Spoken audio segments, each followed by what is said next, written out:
And I'm hoping to have an open discussion. It's part of my theory of education in ACPE that we learn from each other. So we have some concepts that we're going to talk together, and then we hope to, again, be with each other and learn together, which is why I also have a microphone in the middle. This is recorded for Ancient Faith Radio, so I'll do my best not to be on this side of the table, but come around, and then if I invite you, it's not because I put you on the spot, but again, because I hope to have an open discussion. I'm sorry. My name is Father Adrian Budica. I'm the director of field education at St. Vladimir Seminary, and I'm the manager of spiritual care at Bridgeport Hospital in Connecticut. I'm a board-certified chaplain and CPE supervisor, or as we are called right now, certified educator. And with me, Sara. Hi, my name is Sara Byrne-Martelli. I'm a board-certified chaplain endorsed by the Antiochian Archdiocese. I am a chaplain at Mass General Hospital in Boston. I'm also a Doctor of Ministry student at St. Vladimir Seminary, which has been a wonderful way to integrate my chaplaincy practice into further studies in an Orthodox seminary. And so Father Adrian and I have worked together for the past several years now to really to talk about chaplaincy, to find ways that we can support people in this ministry. We have a podcast on Ancient Faith Radio called The Wounded Healer, which we would love for you to listen to and enjoy and connect with us. And today we thought we would talk a little bit, so based on the topic, this really wonderful and fruitful topic of compliance and resistance, which I imagine you all have found to be really provocative and interesting, we thought we would talk about the concept of compliance and resistance, in particular within family systems, working as a chaplain in the hospital, but certainly also within really any ministry relationship or even a family relationship, friend relationship, or being in the parish. So these concepts, while we're going to talk about some chaplaincy examples, definitely apply to many situations, and we hope that you'll find it fruitful and just a helpful way to think about it. This part? Okay. So we're gonna do a little brief reflection just for fun. Father Adrian and I like to integrate, I think, pop culture and music into our presentations and our ways of thinking, just to keep it fun and relevant. So we'll do a little reflection briefly.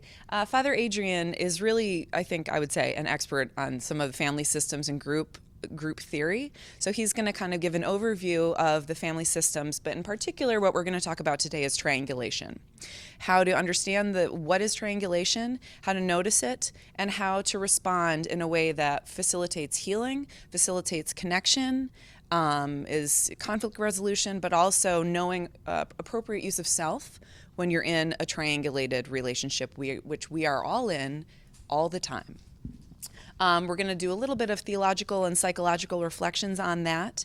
It's not a super theological presentation today, but there are aspects of our Orthodox faith and our practice that really just fundamentally underscore all of what we do and the way we think about this. So I would argue the more I thought about this, and this was actually relatively new to me, the more I thought about it, the more I felt like it was completely organically an Orthodox Christian way to think about relating to other human beings and relating to God. We'll do some small group exercises, maybe some role playing, maybe some small group connections. And then we'll share some vignettes of triangulation and really how we navigated that as chaplains in the hospital, but again, applying to a broader context. So how many of you are here because of Johnny Cash? Yeah, thank you. We try to find something catchy, obviously, to talk about walking the line, compliance, resistance, and being triangulation. You may have noticed that when you walked in, the song was playing. And if you didn't notice it in the title, it's in the title, I Walk the Line. Here are some of the lyrics. I put an underline on some of the concepts that I'm going to come back to because I think they relate to spiritual care, believe it or not. The theology of Mr. Johnny Cash. I keep a close watch of this heart of mine. Hello, Nepsis. I keep my eyes wide open all the time. I keep the ends out for the tie that binds. Maybe a reflection of what we're doing and what ties it. You know, what are the things that ties it? Because you're mine, I walk the line. Now that line could be used obviously as a relationship, but could be also used as a sacred relationship, maybe with God. Because God is mine, because I have a relationship with Christ, I can walk the line, which is kind of what we're trying to invite you here to say, how do you walk the line?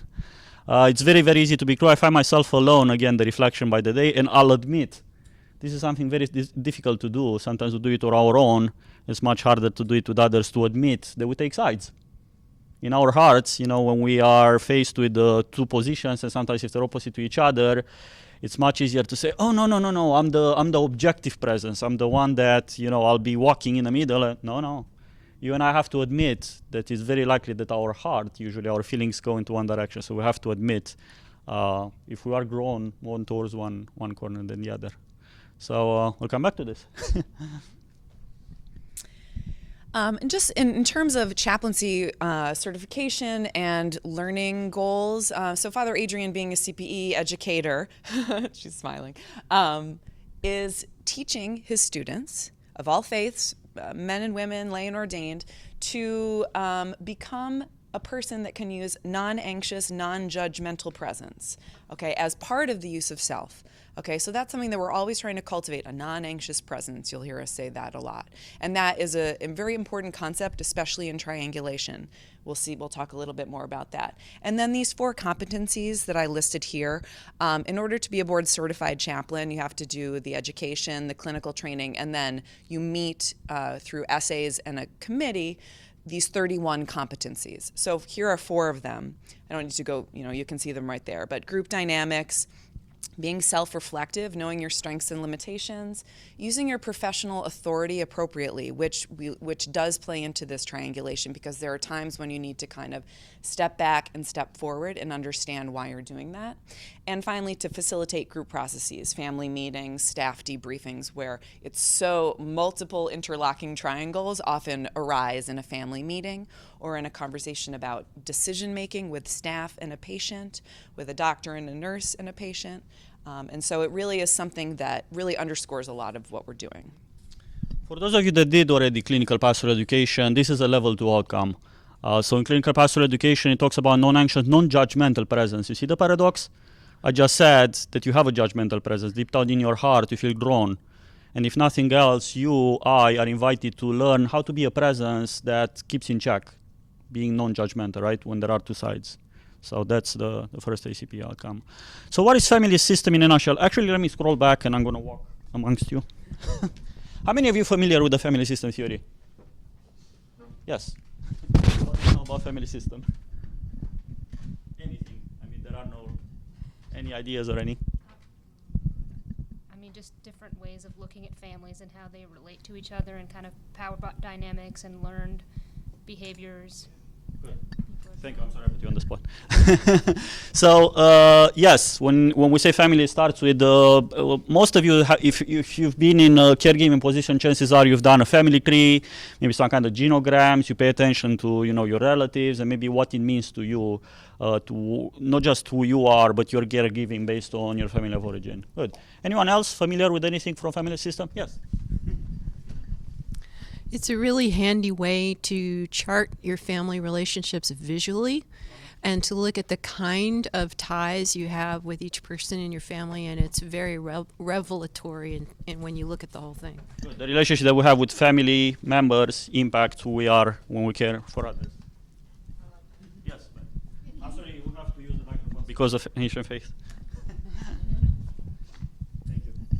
If you change in any way or take away a person out of that family system, you change the whole system. Excellent, excellent. If nothing else, in a nutshell, the family system argues that you cannot treat just one person, and we heard, at least in 2 presentations today, that it's a system thinking approach. You cannot just find, oh, this is the cause, and if I fix this one thing, everything else will fall into pieces. No. It's like a Rubik's Cube, if you will. You change one, a lot of other things need to change, and it's ongoing. You just don't deal with one person, but with the whole system of it. Good. One more. No? Okay. In a nutshell, family system, as I described here, is I and we. So it's a group theory. It can be used not just for family and understanding a family, but any group. The understanding is I versus we. How is it that I remain myself or true to my individual identity and connected, being in a relationship to each other? So the typical responses or the extremes that you and I take, depending on the group that we are part of, this is not just the family of origin, but any group that we are part of, it's either we're fused, there is no I, it's all we, and this is also, sometimes it's called groupthink. We fall into, there is no I, everybody thinks the same. Sometimes even in the Orthodox church we say, we Orthodox think this one thing, and it becomes this we thing. versus distancing, where it's just two individuals, and there is very, very little, if any, connection with each other to be united and to be as a group. So being just two individuals. So what do you see what do you think of when you see this image? Cleo. Well, they're flying different directions, but they're all connected. Oh, sorry. So the image in front of us is one of those kind of mobiles with different birds hanging delicately on wires. Well, the birds are not all flying the same direction, but they're all connected. Yes. Perfectly said. And if you touch one, you move the other ones. There is no way. Or the wind does. Yeah. Sorry, I don't know if you can see. I want to move somewhere where you can see. And if you try to change only one of them, it's impossible to change one of them without actually affecting the others. Chances are if you touch one, the whole thing will move. If you do something like this, you know how it works. So, sorry, the five concepts of the family system theory. This was a theory actually made popular by Bowen, but Edwin Friedman was a rabbi that actually took the concepts of family system theory and applied it to spiritual care, which is why we're using the book. You may heard about it before. It's called Generation to Generation. It's by Edwin Friedman, and it's specifically to a congregation, so spiritual care. So he talks about system versus identify patient. It's exactly what you said earlier, Beryl. When somebody's coming to us as a person, we don't see that person as we need to fix this one person, but we see them as one in a large system, which is, I mean, if you've been in caregiving position, chances are you know that already, that you cannot simply fix just one person. You have to look at the larger picture, right? Homeostasis. This is a Greek word that suggests balance. Parallel to our biological life, we try to keep things in balance, and there is a take in and take out. So our bodies are taking in things, but they also try to keep the balance. So when we say homeostasis, for instance, our body, you and I as we are right here, I as I speak, our body is fighting right now to keep approximately the same temperature, approximately the same blood pressure, right? Mm-hmm. So that's a lot of energy that goes into that. And then when there's a change in the system, then again, blood pressure can go down or temperature goes up. So it's the same in any system. Family or other system we are part of, the system is using tremendous forces to keep the things as they are. Now, why do you think that's the case? Why is there so much resistance to change a group? Because the way that things are has worked, yes. At least a little bit. Yeah, no matter how bad things are, the fear of something new that I don't know is always greater than the fear of, well, at least I know this thing, even when it's, somewhat dysfunctional, right? We talked about extended family field, which is what you said, Elizabeth, looking at the family of origin and what comes down to us. That's the third concept. Self-differentiation, which is what I talked earlier about being I and being we. So how am I in the midst of we? And then triangles. So we're going to focus right now more exactly on the triangles. What's the definition of it and what are the rules of the triangle? And before we do that, just kind of looking at family systems theory in a broad sense as opposed to some other theories. And this has actually really kind of been a theme of the whole conference, I think. Even yesterday, the speaker talking about, we point out this one person, we fix their illness, and that's enough. No, we look at the bigger picture, we look at their strengths, their weaknesses within a system. So other theories might posit that people are functioning just according to their nature, their personality, and locates the problem in the psychic makeup of that person. This problem is that you do X, Y, Z, and then the goal is kind of cure or modification of that one specific thing. But we all know that even if someone who was an alcoholic becomes sober, we know that that is not the end of the story. It's the relationship with their parents, with their family, with those they've hurt, with those they love.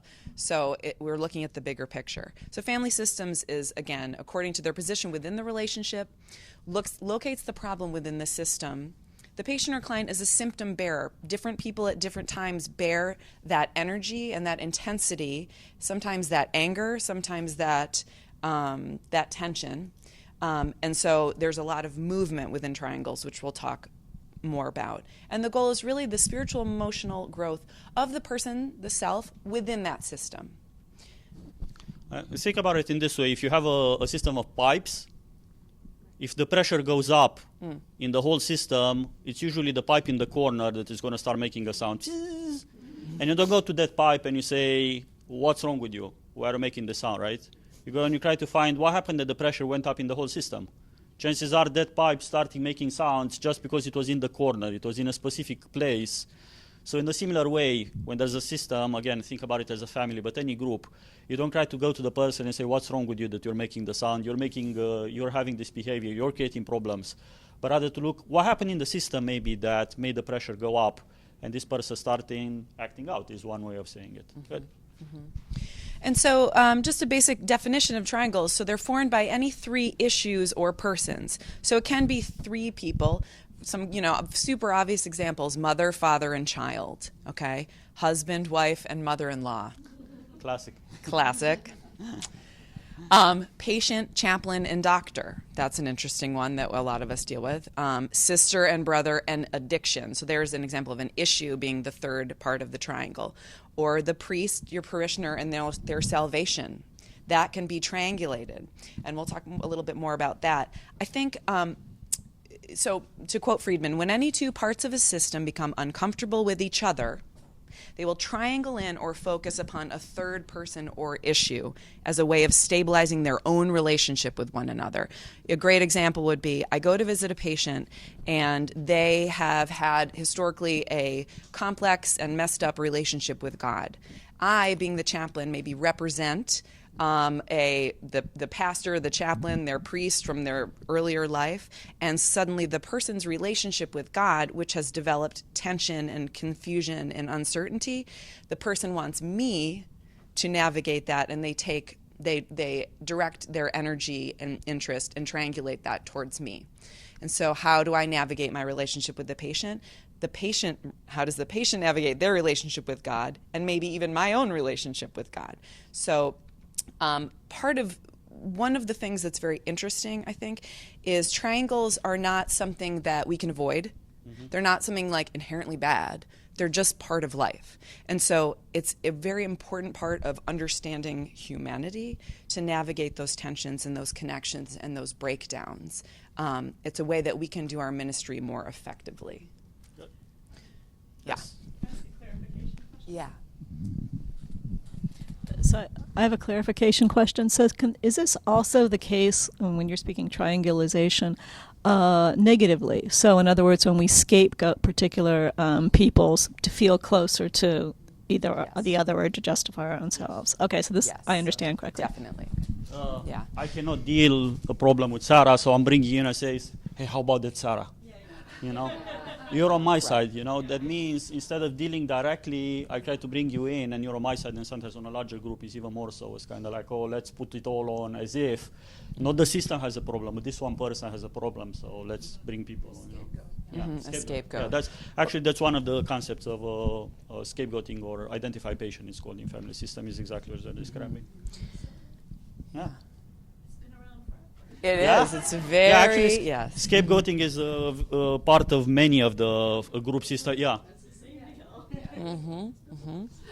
Yes. Yeah. It's Old Testament. Yeah. All right. So what are the 7 rules of the triangle? And here is a triangle that I chose, and I hope to show. Oh, this one doesn't pick up. Oh well. Can I? Okay, never mind. Anyway, A, B, and C, so I'll talk and I'll give examples of the triangles. And then, number 1, when you are in a triangle, maybe we'll use this example, you have to be equally connected and distant to both sides of the triangle. We're dealing with equilateral triangles. Yes. Ideally, if the... They morph. Yes. Yes, for those of you that love math... Becomes isosceles really easily, but we got it right. So are these 7 rules for the person who's dealing with someone who's triangulated, or is it for people who are in the triangle? Good. Good for clarification. These are 7 rules for you when you're a caregiving position, spiritual care or so, and you have the sense that you are pulled in a triangle, how to navigate it proficiently. You have to be equally connected and distant. If any of you have and I'm sure many of you have experience with counseling, marriage therapy or so, you may have heard this concept that if both members come to counseling and they both hate you, that's a good thing. If nothing else, they found one thing that they have in common. Chances are, if one party loves you and the other one not as much, you're not navigating the triangle, which is what I'm saying here. You have to be connected, so they both have to trust you, but they also both have to have a sense of, what's up with Father Adrian? You know, what is he? I don't like what he's saying to me. And if nothing else, if they find that, that's a good way of navigating. So that's number one. Number two, very important, you cannot challenge directly the relationship or one of the sides. And I put in parentheses, yes, you can, but it won't last. So Friedman has this joke. Nobody in the history of humankind has ever made a lasting change by simply saying, you know what, honey, you're right. I don't know why I didn't think about it that way, right? So this will become very important when you see that when you try to challenge a problem like the issue and you say, well, why don't you do this instead, or stop doing this, or any of this, it's not going to last. It's not that it's forbidden to do it, but again, it's about the trust relationship that you have with them, and it won't last. Instead, Friedman is saying that the triangle has a perverse nature to it, and the more you try to challenge one side, the more it's going to have the opposite effect. This is what we call, you have to become the devil's advocate. And I'll give a specific example, perfect example comes when we talk about addictions, for instance. Again, another example is, I think Friedman is using his mother telling the daughter, I cannot believe you're going out with this tattooed motorcycle guy, right? Yeah. And the more the relationship is forbidden, what happens? The more they're in love with each other, and the more it's like we're against the world, it's going to have the opposite effect. So it's the same in spiritual care. When triangulated, that's bold, you carry the stress. So this is the place where if I bring you in and I say, how about Sara, you end up carrying the stress. Or how about this issue? You end up going home and saying, why in the world am I still carrying this much stress about it? I'll give an example. I put in parentheses, you and I suffer from the Messiah complex. We try to deal with it, but every once in a while we get into, if nothing else, you and I signed up to be in this helping relationship because we believe that we can make a change. But that's very different to having the faith that we're going to fix the situation, right? So that's the Messiah complex. I'll save the world. Yes. And usually studies shows that we were many times triangulated this way growing up. So it's a familiar kind of role, and we end up choosing professions that are placing us in those particular positions. Excellent. One of the typical triangles, in family of origin, if you come from a dysfunctional family and there's dysfunction there and the child takes the parentified child role, the adult child, however you call it, chances are you're in the triangle when there's a victim abuser and now the only chair available, this is called the Karpman triangle, the only chair available is the savior. So you grow up knowing nothing else but, those people, they cannot work it out. I have to pick it up. Thank you. That's called what? It's called the Karpman, K-A-R-P-M-A-N, Karpman triangle. It's called the Karpman drama triangle. It's one type of triangle, but I don't have time to go into. But it's victim, abuser, or perpetrator, and savior. The triangles are always interlocking. So when you think that you're part of one triangle, think again. You're part of a million triangles, if you will, and the person in front of you actually is part of many other relationships. So see the larger picture, not just the one in front of you. Pay attention to the fluidity in the system. If the same person comes to you with the exact same triangle over and over again, that means the system has no fluidity and it's very hard to change it. This is if you're a priest and if you have somebody that only comes to parish once a year, and every time they come, it's this exact same thing that they say over and over, versus somebody that they see from time to time, and maybe last week it was something that they had with a family member, maybe this week is another problem, so that means that there's fluidity. And finally, you and I can only change the triangle that you are a part of. I say in parentheses, choose your battles, but do not despair completely. You cannot change a triangle that you're not really part of. And by part of, look at number one. You actually have to be connected with both sides of the triangle. If you're not going to make any change. You're not going to make any difference to it. So this is in a nutshell again, and now we're going to go into the practical application of how to do it. But this is the conceptual understanding of triangles and how to use it. Oh, You have okay. it. Well, actually, and I wanted to add, Father Adrian's going to talk a little bit more about kind of helpful hints for walking the line and navigating. But I guess as we talked about more, and this kind of percolated in my brain over the course of the conference, and thinking about how the theme of compliance and resistance really resonates with this. So for me, so compliance in that you're recognizing that when you're in a caregiving situation, as a chaplain, as a family member, you have to deal with the task before you, right? You're in a trauma situation, you're in a counseling situation. So you have to be open and compliant and flexible, willing to engage what's going on in front of you. But there's also, on the resistance side, there's a temptation, and I really would call it that, either professional or personal, to energize, to engage the kind of the dark side of triangles. In other words, the rumors, the gossip, the feeling like I can save this situation, the he said, she said kind of side of things. So for example, you're dealing with you're dealing with two parishioners who are in a fight, and the one comes to you and says, they said this about me and they did this, and then the other one says, oh well, they don't know what they're talking about and this and that and this and that. It's actually, I think, tempting in like a very real way to kind of say, ooh, I'm the person that can fix this, and I'm the person that can get all the dirt on this side and can learn about this, and to gather more content. Well, what did she say and how did she respond? All that stuff, I think actually as a spiritual practice, to be able to disengage from some of that content and the rumors and the gossip and the kind of the energy of those interactions, to take a step back, again, to be in relationship, but not to take sides, not to get happy about the he said, she said kind of stuff. There's a temptation to save the situation, as we talked about, but it really requires a certain amount of listening, of patience, and of self-awareness to not kind of get caught up in that.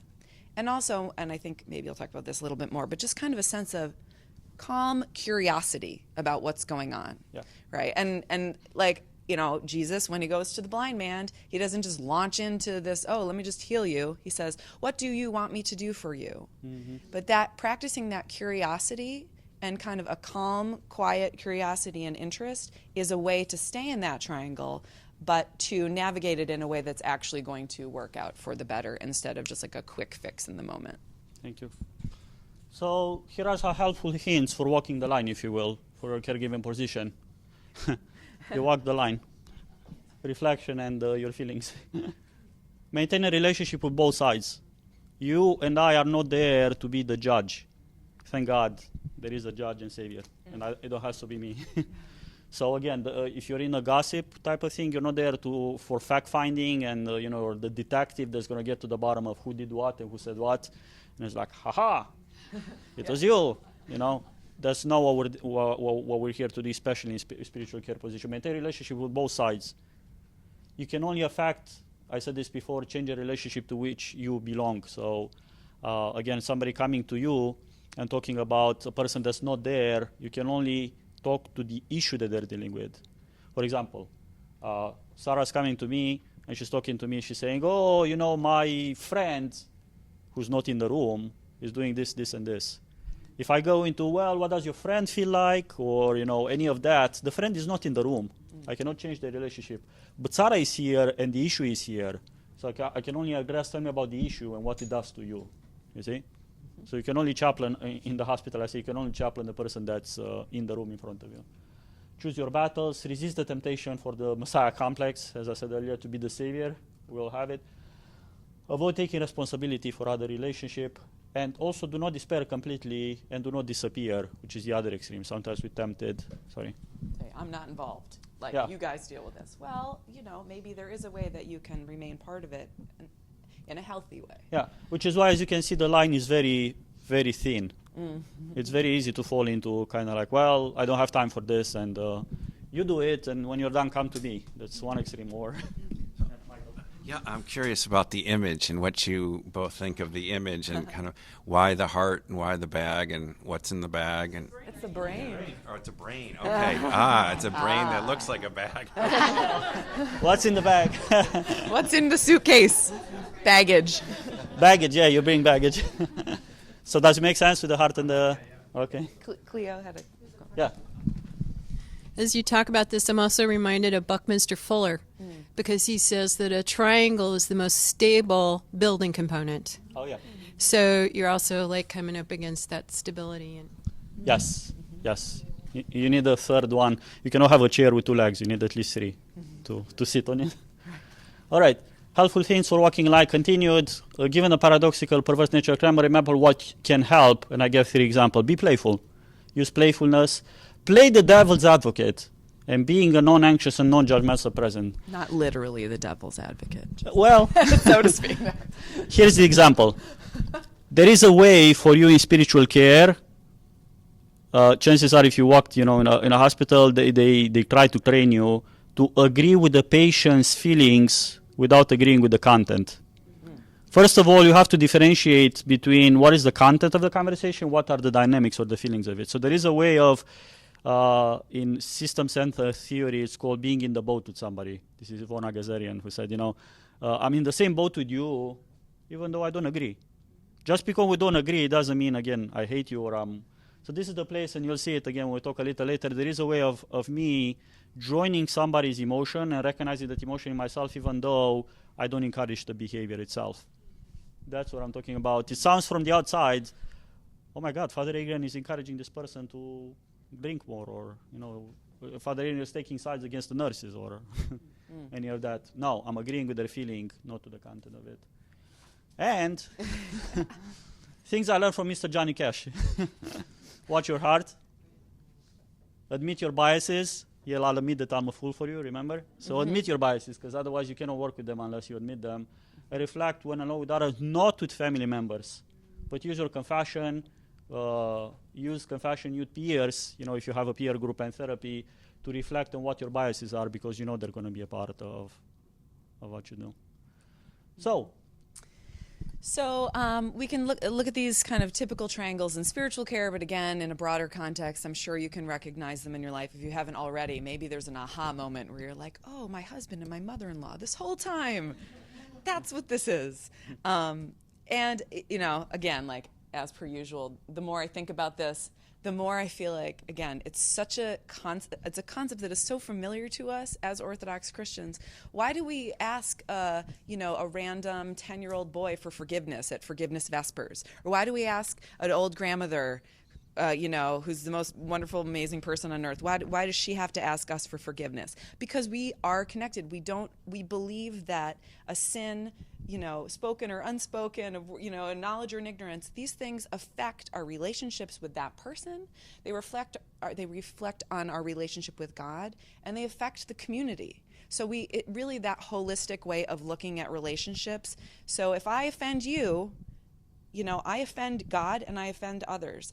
So for me, it's just really like a super organic way to think about relationships and forgiveness and connectedness. Yeah. And another theological example just came to my mind, actually. It's not on a slide, but think about Christ meeting Lucas and Cleopa on the way to Emmaus. We use the story a lot, right? It can be used as an example of how Christ is taking time to listen to them. And if nothing else, think about it, that if the triangle is the disciples, Christ is dead. He just died on the cross. Our beloved teacher is dead. And this new person, this stranger that comes and joins them, if nothing else, I want to believe that he starts by building the relationship. If nothing else, triangles is first you have to build the relationship before you grasp what the issue is. So what is Christ doing? Listening to them, exactly. Basically saying hi, joining them on the road. I mean, think of the image of joining them, walking with them along the road. I think that was Dr. Papadopoulos was also saying co-journeying or walking alongside, and then saying to them, tell me about your sadness. I can see your faces. You're looking downcast, before saying, and lo and behold, they're talking about their, teacher, and he's the main character in the story, right? So a typical triangle, could have been like, ta-da, right? Come on, guys, I'm here. Yeah. And, sometimes we argue that he's been with them for so many years and they didn't get it. If nothing else, it's another triangle where it doesn't work as simple as, it's me, right? There has to be a relationship that changes that. So first and foremost, establishing the relationship before opening the scripture to them, and if nothing else, it comes from their heart, the change. So that's another way of reflecting theologically on it. Oh, go back for 1 second. I just wanted to give a few examples, just so you have a clearer image. So I am in a relationship with my hospital patient in the ICU versus the hospital staff. So the nurse hates me. Every time I call her, she rolls her eyes and she won't give me enough medication and this and that, and she hates me. And then the nurse is like, that patient is so high maintenance and she's doesn't this and that. So. Now, I could be like, oh, but she really thinks this, and oh, well, this is what she said, but that is not an appropriate pastoral response. Instead, you can honor the feelings in a spirit of curiosity and calmness. Wow, it sounds like you really are struggling with this, or wow, it sounds like she's calling you all the time, and this is becoming frustrating for you. What's going? And so maybe it's really not about that at all. It's about the nurse and her own caseload, or it's about the patient's fears of whatever is happening to them. But it turns into an issue on me. But if I can kind of separate that out and be honest and really name calmly what's going on, then the issue can maybe resolve. They can resolve their issue. So that's good. So again, understanding the triangles and knowing how to navigate them really facilitates honesty, I think, and really connects us, can give us peace, like the peace that surpasses understanding. So here's a little story. I work at Mass General often on the weekends, so I kind of just am paged to whatever trauma or end-of-life situation is happening. So I got paged to this patient, John, we'll call him, who was on the neuro ICU. He had his aneurysm ruptured. So he coded. I was paged automatically, as you are, to a code. I came. There was no family there. They managed to resuscitate him quite quickly, but he was intubated, sedated. I knew that the prognosis was very poor. Not entirely clear that it would be right away that he would die, but it was clearly he was on life-sustaining measures. The family was on their way in, like within an hour from New Hampshire. Okay. So I say, well, I talked to the nurse. She said, I'll page you when they come in. Fine. I go do something else. I come back in an hour and I meet the patient's wife and the patient's stepdaughter, Heidi. And so instantly, it's very clear that there's going to be some complex family dynamics in this situation. So the most intense one was that we all met with the doctor. So I was there for the family meeting where the doctor revealed kind of medically what had gone on, the prognosis, and it was one of these kind of hurry up and wait situations where they were waiting to see kind of the results. They would get some scans. Within an hour or two, it was going to become very clear if there was any meaningful chance of survival. Probably it wasn't even really going to be a decision they would have to make. Instead, it would just be clear that he had lost, like his brain had lost all functioning. So Kathy and Heidi, as I sat there with them, Kathy's the wife, Heidi is the stepdaughter. Very interesting people. Lots of swearing, lots of foul, lots of very honest dialogue with the patient, or with the wife and the stepdaughter. Use a lot of colorful language, which I took as a compliment because, I'm just a normal person, so that's good.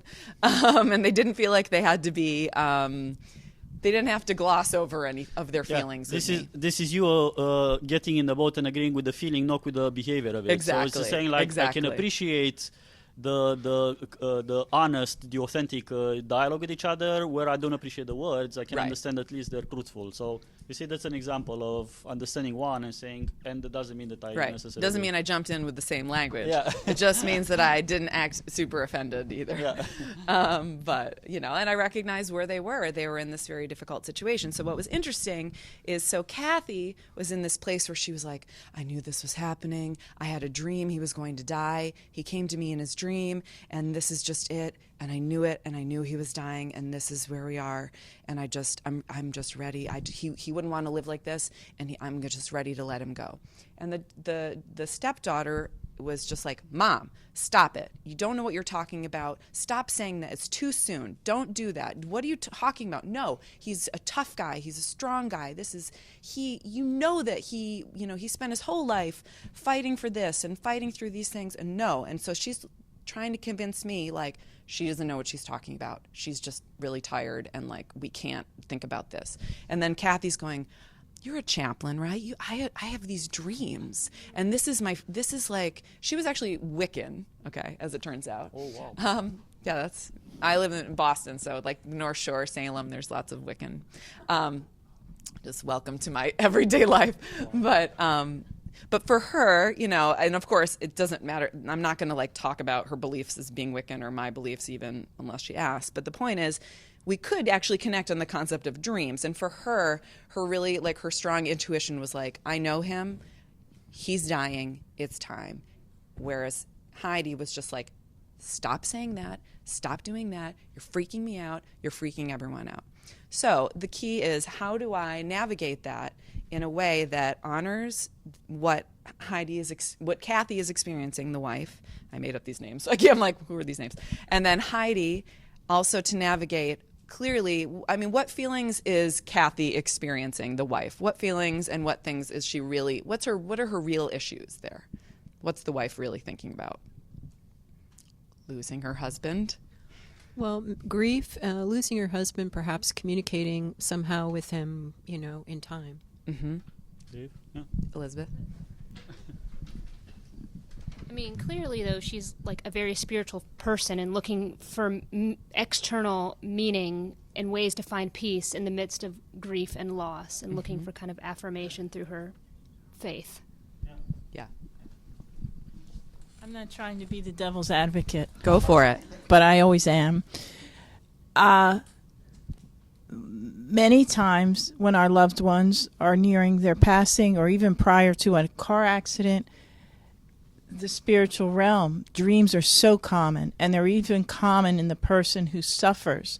My mother, before she was even diagnosed with brain cancer, told me, Daddy came to me, and Dad passed away. Daddy came to me. I said, were you dreaming, Mom? She said, no, I was awake, and he just came to my living room and put out his arms and said, it's time. And I said, it's time for what?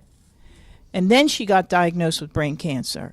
So this is real, and whether she's Wiccan, like, I know you're totally open and loving, but I got to go with Kathy is having an authentic experience, and I don't think she's, you know, having it to try and convince anyone of anything. I think it's her real thing, and the daughter, on some level, might even know, Mom is really feeling this, and I'm fighting it.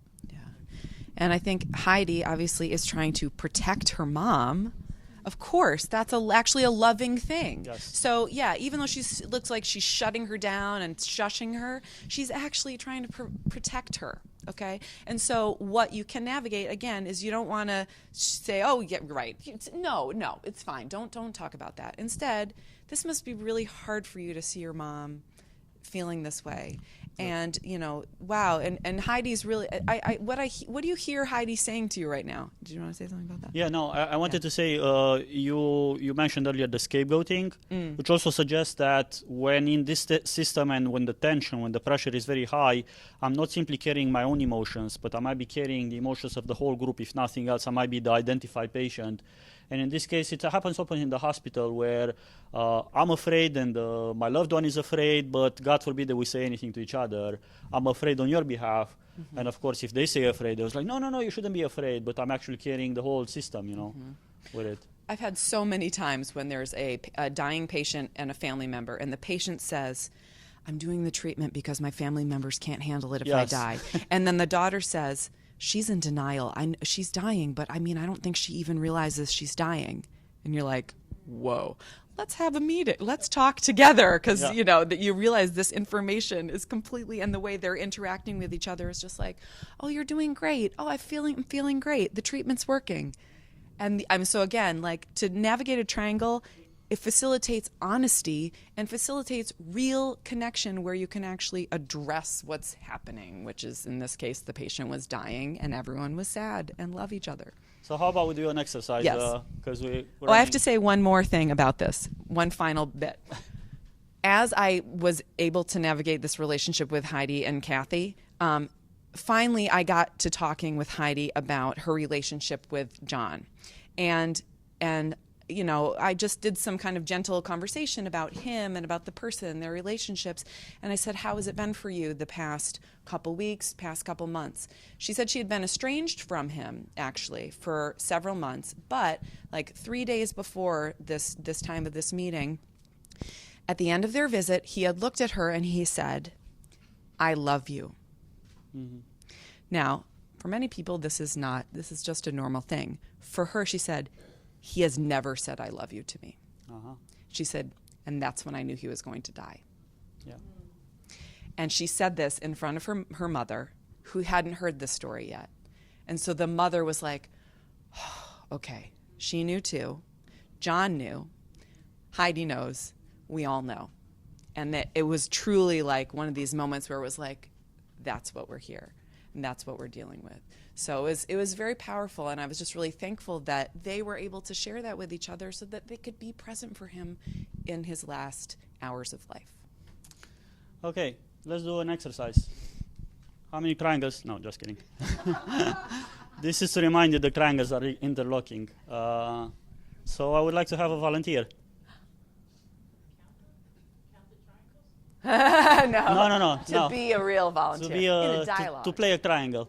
Oh, I want to be an actress. Yay. Oh, yay. Great. Here, I'll go back to the rules so that we'll make it alive as it is. So I'll play a patient, and you're just coming to visit me. Let's say, congratulations, you're a chaplain. Oh, thank you. Just do your best and make it up. What's your name? I'm sorry. Jackie. Jackie. Hi, Jackie. Nice to meet you. Hi. Jackie, can I talk to you for a second today? Of course. Of course you can. You have some time? Mm-hmm. Man, I had this issue for so long, I don't even know where to begin, but it has destroyed my life. And you're a chaplain, right? Yes. Yeah. Well, I've been drinking, and I've been drinking so much, and it's like, this is it. My life has come to a place where it's just unmanageable. I cannot do this anymore. And I had this aha moment yesterday. This is the moment I'm actually going to make a change and finally quit it. You're a chaplain, right? Yes. You're going to help me quit. You're a person of God. You're a woman of God, are you? Yes. Yeah. So I know that God hates alcohol, and God doesn't want me to do this. So this is the moment where, well, what do you think? Help me quit. This is the time, chaplain. Give me an oath. Give me something, the power of God that's going to help me break the alcohol. What's the triangle first? And then you can respond. You, me, and the alcohol Good, addiction. excellent. Okay, so what's your response now? I need to name. Your name? Oh, Adrian, I'm sorry. Adrian? Yeah. First, Adrian, thank you for sharing and being so vulnerable and open. And I hear the struggle that you're going through right now. And what a blessing that you feel that you've come to this moment where it can finally be healed and released. Okay. But what I want to share with you, Adrian, is that though I love God, I don't have the power in this moment to heal you. But here's what can happen. What do you mean you don't? You're a chaplain. No. Come on. If you don't have it, who does? Come on. But here's what happened. You say God hates alcohol and God hates addiction, but God loves you. Ah. He doesn't hate you. He loves you. It is the behavior and the addiction that's holding you that hurts those we love. Yes. So what I want to help you do, and I'm just here for support. I can't fix you. I can't make this go away. Yeah. And I can't promise that today it's over. Good. But what I can do is be an anchor and support for you so that you can experience your strength and God's love. Good. Thank you, Jackie. Woohoo! So here are Nicely how done. Jackie navigated, the triangle. If nothing else, first and foremost, has to establish a relationship. We have has to establish a relationship with me. So I'm sorry, I just thrown you in. Sometimes this happens very often at the hospital where you're just going in, and after you just say your name and you have a badge. That's it. That's the whole relationship. You got to start sometimes from scratch. Like, what are you watching on TV? And sometimes you don't even have that. Sometimes it's like, oh, you're the chaplain. Let's get right to it. Mm-hmm. So if nothing else, you said, okay, let me take a step back. And before we talk about it, I appreciate, I heard you say this. I hear your struggle. All of that has the purpose, if nothing else, obviously, to invite awareness, but to establish a trust with the person that you're talking to. You cannot challenge directly, which is why, thank God, you and I would not go on saying, yeah, tell me how you're going to quit. Sometimes if you just met the person, and sometimes people come to church and maybe you know them or you think you know them, you get straight to the plan of it. Doesn't work. I said there, you can, but you won't last. If you were to go, it's like, oh, yeah, the power of God. Well, I know this 12-step program. I have a phone number. Let me call for you. You see, you're getting in the triangle and you're joining as in like you already bought that is actually going to happen. Instead, you said, I don't think I can fix it for you. I don't think I can do this. You know, it doesn't work that way, nothing else. That's the message that I heard from you. And finally, I mean, interlocking triangles, pay attention to the larger field. It's not just the alcohol. It's your relationship to God, how you understand who you are in the eyes of God. It's like see the larger pictures. You basically avoided the Messiah complex of, I'll fix it for you. And I'm wondering if you or anybody else here can do number 3, the devil's advocate. What would that look like in this specific situation? Actually, I got this from Reverend Sara Fogg. Yeah. To say to the addict, what are you willing to do to meet God halfway? And what are you willing to do? What can you do where you are right now? Okay, that's halfway. Somewhere there, yeah.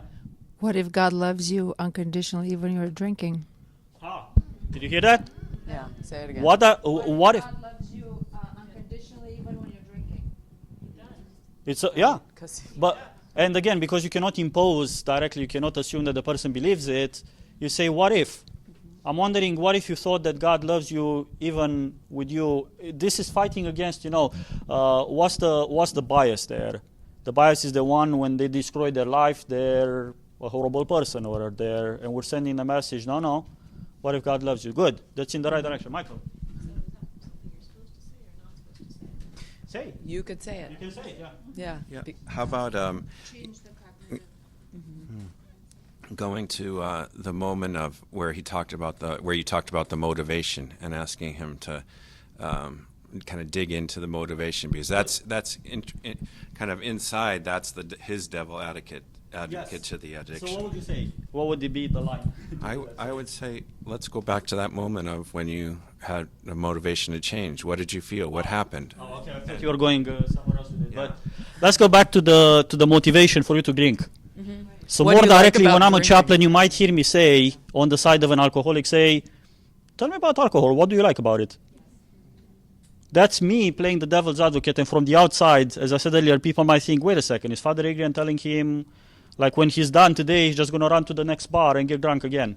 There's no what I'm doing. I'm not agreeing with the behavior itself, but I'm playing the devil's advocate because, again, I believe that the real change only happens when one is able to accept, in Jungian, we would say the shadow piece of, this is bad, I shouldn't be doing this. And me saying, no, tell me about alcohol. What does alcohol do for you? What do you like about it? If nothing else, to name that feeling conflicted as like, hey, there's a part of me that, if nothing else, what they came, they said, is destroying my life. But guess what? There's a part of me that really loves it. Like, I cannot wait to go again. And the one, if you met any people that are in recovery, they will say that the craving is still there. Even if 20 years they've been sober, they say, if only I could, I would get, drunk tonight. I just choose not to. And they acknowledge that the craving is there. No, I just wanted to reflect on, the question that you offered up, like asking someone that's part of a destructive behavior, what do you like about it? Because they know the behavior is wrong. Everyone's telling them it's wrong. Anyone that has a destructive vice knows that it's bad and wrong, but, asking them to go deeper and explore, well, what's the motivation? Instead of just throwing shame and badness on it, like that's obvious. Everyone knows being an alcoholic is bad, but let's get to the root of some of the other things happening. Yes. Thank you so much. If nothing else, take a guess, the 98% of the people that this person has made any confession or they know about it, even if they bring up, what's the response? Well, stop it. And if it comes, to the closest relationship, it probably comes with shame. It's like, come on, what's wrong with you? You cannot control yourself and all of that. So you and I cannot change it in that way, and we try to stay away from that shaming. What were you going to say, Beryl? I was going to say that response, what do you like about the alcohol, makes that response, what do you like about the alcohol, makes a lot of sense to me, because if someone's going to give up something, they're facing a loss. So it's just the same way as if you'd ask them about a person who they were losing. It makes a lot of sense. So it's another way of saying, in as much as they fight against it, they already have a relationship with it. You see, the homeostasis will be there, and it doesn't happen just like, oh, it's going to stop, and then without acknowledging the grief of, think about it, the exercise at the ton of triangles. How many other triangles are in this picture? It's not just they give up alcohol. Chances are they give up friends, places, times, good times. I mean, think about how many other triangles are in this picture that alcohol comes with. And just to make things even more complex, there's triangles internally in terms of parts. So there is an internal polarity inside between giving up drinking, and you're just bringing up the other side, which likes the drinking. And so one of the things that I'm hearing you saying is realizing that this is a tension between external people, and sometimes it's internal, and how to stay out of that and bring that to the person's internal world. And again, just that curiosity. I really think to really come to a place, and this is something that I think I know my own faith practice and prayer practice helps me be with patients in a way that is calm and curious and is not scandalized by some person, talking about addiction or talking about inappropriate relationships or talking about where you can really have that curiosity and that calmness and that peace to really to see that person in the image and likeness of God, and not to react immediately and not to kind of dig into that stuff, but instead to understand that we are both humans together in the image and likeness of God, and I can hear you without condoning a behavior, but understanding their feelings. Good. And thank you, Dr. Ioana. So the internal parts are very important. So anybody that will change something, even if it's something small, it won't last if it's only for the sake of somebody else. And this starts with relationship. I'm going to quit this thing for my wife. It works for some time maybe, and in as much as, there's love there, it could say yes. But deep down inside, if the change didn't come from the inside, they won't do it just for my priest or for my wife or for the others. There has to be inside. We're coming close to the end. I think this is the exercise. Sorry. Well, I have a question, actually.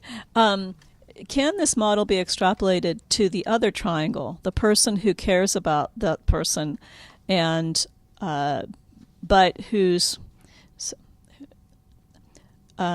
very bothered by that behavior? In other words, so you have the loved one of the alcoholic that came to you, the person that came to him, but this, they can't talk about it because it really bugs them, And is there a way, or is that another model? Can it be extrapolated to this model where the person is in part of that? They're not the scapegoat; they're actually part of the actual. I don't know what to call it. And it's not really enabling, but it's something that, but they're part of the system. Yeah. So, can you be a little more specific to what do you see as the triangle? So, if it's me, let's say the priest, the person with the. Well, it's the person with the addiction, and the person that loves that person. So this is not a triangle; it's 2 triangles at least, or multiple triangles. Yeah.